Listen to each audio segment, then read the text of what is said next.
Live. Oui, comme ça, on va pouvoir, vous allez pouvoir voir, en fait, le passage en studio de notre ami Jackie Breton qui s'installe au micro. Bon matin. Bon matin. Bienvenue à l'émission. Content de te retrouver aujourd'hui. À toutes les 2 semaines à peu près, on a le plaisir de jaser du monde immobilier. Puis ce matin, on va parler un peu du courtage dans le contexte actuel. Contexte qui est hyper particulier. La semaine passée, on a jasé ensemble du fait que les maisons, ça s'envole hyper rapidement. J'imagine que le phénomène n'est pas en train de s'essouffler. Non, le phénomène, c'est pas essoufflé, mais les gens ont beaucoup de questions, là, comment ça va se dérouler dans les prochaines semaines. Et clairement, avec les annonces, là, on se posait tous la question aussi. Fait que dans le fond, ce qui est la bonne nouvelle, c'est que nous, les courtiers immobiliers, on a été mis service essentiel. Fait qu'on peut continuer nos activités. On doit respecter quelques normes là, qui nous ont été données par notre l'OASIC. Dans le fond, tous les bureaux ont été fermés actuellement pour jusqu'au 10 janvier. Là, fait que le télétravail est privilégié. La bonne nouvelle, c'est que les En même temps, votre bureau, tu sais, pour monsieur, madame, tout le monde, le bureau, il n'y avait pas besoin de se rendre là. Ben, souvent, on rencontrait les clients au bureau, là, fait que là, présentement, ça ne sera pas permis. OK. Puis la troisième norme, c'est ça, justement, là, on va privilégier là, les outils à distance, les vidéos.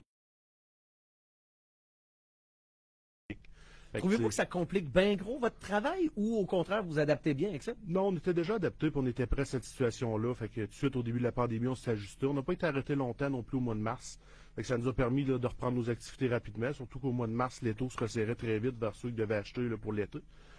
Même actuellement, là, s'il y en a plusieurs là, qui doivent acheter là, rapidement. Fait que il faut continuer quand même là, à offrir des services.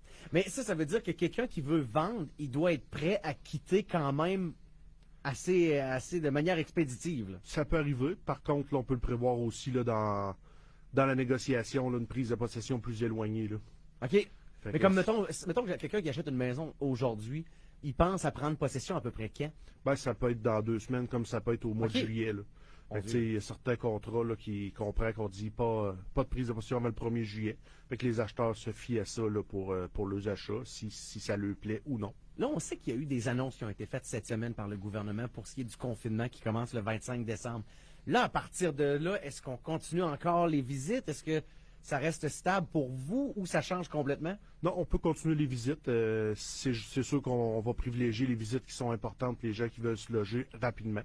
Si quelqu'un veut se loger là, au 1er juillet, ben, peut-être qu'on va lui proposer d'attendre un petit peu. Tout dépendant, c'est sûr que si on a un petit pain chaud, souvent les gens veulent visiter rapidement, on va être capable de s'adapter là, à ce niveau-là. Mais en même temps, à vitesse que les maisons se vendent, faut pas être trop patient, mettons. Non, exactement. C'était la deuxième question que je me fais poser le plus. Là, est-ce que c'est le temps d'inscrire toujours sa maison actuellement? Définitivement oui. Là, les acheteurs qui sont sur le marché présentement sont très motivés. Fait que, ça vaut la peine là, de s'inscrire là, immédiatement là, encore en vente là, malgré le temps des fêtes. Puis de plus, ceux qui se mettent, qui regardent les maisons là, ils ont plus le temps d'y regarder. Puis il y a moins de compétition. Janvier, il va y avoir beaucoup de maisons qui vont se mettre sur le marché. Fait que c'est avantageux là, d'avoir moins de compétition, donc meilleur prix. C'est toujours comme ça que ça marche. Mais en janvier, c'est quoi? C'est-tu comme historiquement une période où il y a des maisons qui arrivent sur le marché? Oui, ou... janvier, février, il y a toujours un petit boom de maisons qui se mettent sur le marché. Les gens qui veulent déménager pour l'été. Sauf qu'ils devraient se mettre en vente là, novembre, décembre. C'est toujours avantageux de se mettre en vente le plus tôt possible. Fait que, plus qu'on vend rapidement, plus qu'on a un délai. C'est quelqu'un qui vend en décembre, qui a sa prise de possession au 1er mai, ça lui donne le temps de magasiner, de regarder les propriétés, de trouver, d'avoir un peu plus de choix, puis d'attendre la bonne propriété qui va se mettre sur le marché. Est-ce que ça fait qu'on paye les maisons plus cher pour l'acheteur, je pense? Ben, le marché, il a pris cette année entre 4 et 6 de valeur. Fait que, c'est quand même une 4 belle et 6 hausse.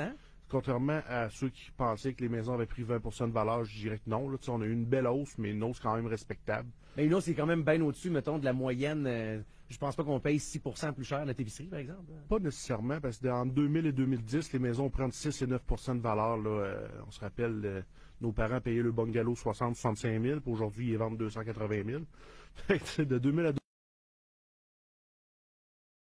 Exactement.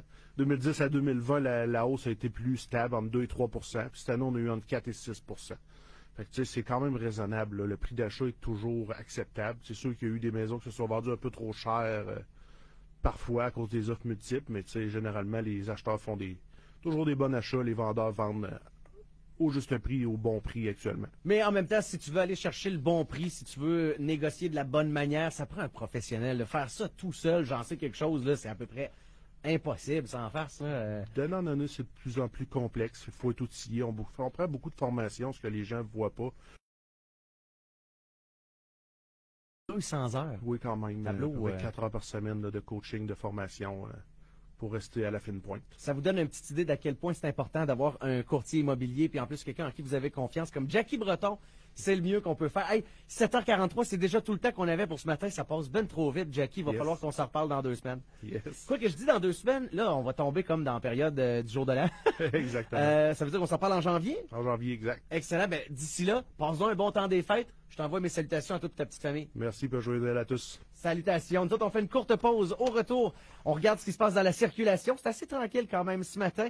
Et on jase un petit peu de showbiz ensemble, tout en vous rappelant que Antoine est en direction pour aller vous offrir des gâteaux Beauceron à l'érable. Il va être quelque part à Sainte-Marie, quelque part en Beauce. Puis il va vous donner ça. Ça fait que bref, il va nous annoncer à quel endroit il va faire sa distribution au courant des prochaines minutes. Ouais, restez avec nous.